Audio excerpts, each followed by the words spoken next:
What are the qualifications to be a senator? Well, if you've ever thought about becoming a senator and someday might like to run for senator, I'm going to tell you what they are. Some are in the Constitution, but there are a whole series of qualifications that voters expect you to have, and you're not going to find that on Google or in a book. In this video, I'm going to tell you what they are and how you can meet them.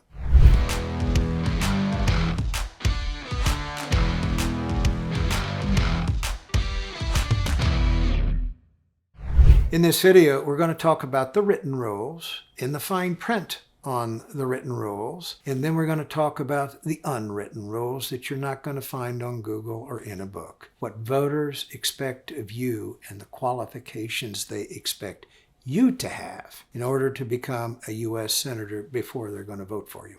What are the requirements that are written to become a senator? Well, there are three, and they're in the United States Constitution. You have to be 30 years old. You have to have been a U.S. citizen for at least 9 years. You have to be a resident of the state where you're running. So how did Joe Biden become a senator when he was 29?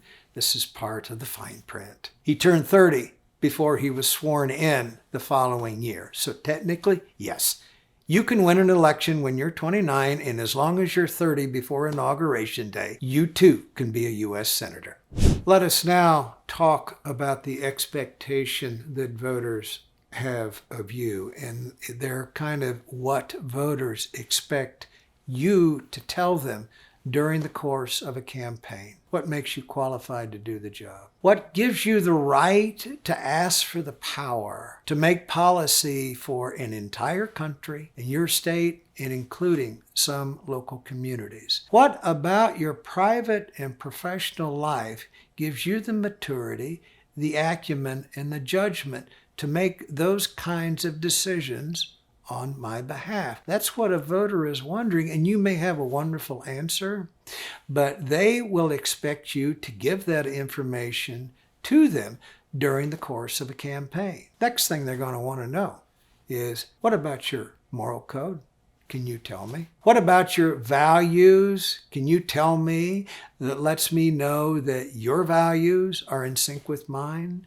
Do we care about the same things?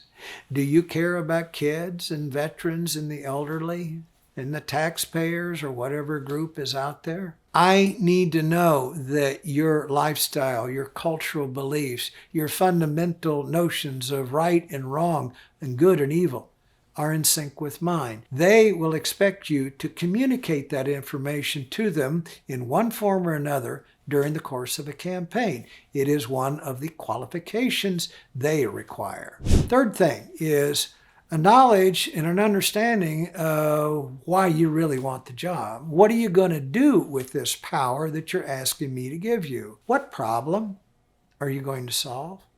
What policy are you going to change? What law are you going to pass, or what law are you going to repeal that fixes a problem or improves my quality of life? What wrong do you intend to right? What new direction do you want to take the country? How are you going to keep the United States out of unnecessary wars, improve the social safety net, cut the cost of government, or whatever it is that you're going to do? If you can't give voters a pretty good idea of what you plan to do and what you're going to change, the policies and the problems you'll solve, they'll think you're running for selfish reasons just to get your name in the paper.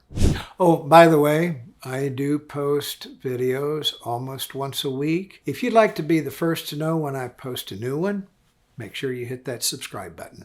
The fourth thing I would mention here is voters love stories, and ultimately what you are asking them to do is give you a lot of power. You're going to be one of 100 people in the U.S. Senate. That makes you a very powerful person. And they want to know that they can trust you to do the right thing when they're not looking. What story can you tell that lets them know? What times in your life did you learn something because of an experience you had that perhaps made you passionate about fixing a problem, or the way you view the world, or some fundamental notion that altered the way you think about a certain topic. Some experience in your life that seared you so completely that you now feel compelled to ask for the power to go fix a problem. The fifth thing I'll mention is this in any Senate campaign that voters would expect you to tell them is,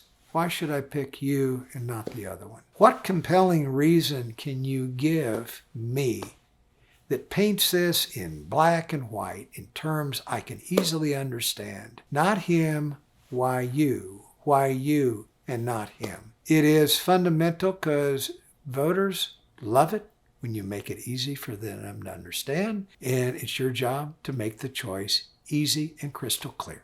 I also want to share a story with you about someone I knew. He wasn't elected when he was 29 or 30, but he was elected to the U.S. Senate when he was 32 years old. I grew up in the state of Indiana. I knew this fellow because my father was a friend of his. In fact, when I was a kid and he was out campaigning, sometimes he'd sleep at our house, and he was a kind and gentle man, and he always treated me like I was someone special. But as I grew older, he did something that was considered a miracle because nobody thought he had a chance of winning. So I spent a lot of time studying his campaign during my teenage and college years. And it was the one thing that he did in his message. He was running against someone who was a lot older, someone who had been in the Senate for several years, and he was the new, young, fresh face. And he used that to his advantage. In his course of his campaign, it kind of made his brand. He excited people during that campaign in 1962 about putting forward a new generation of leadership,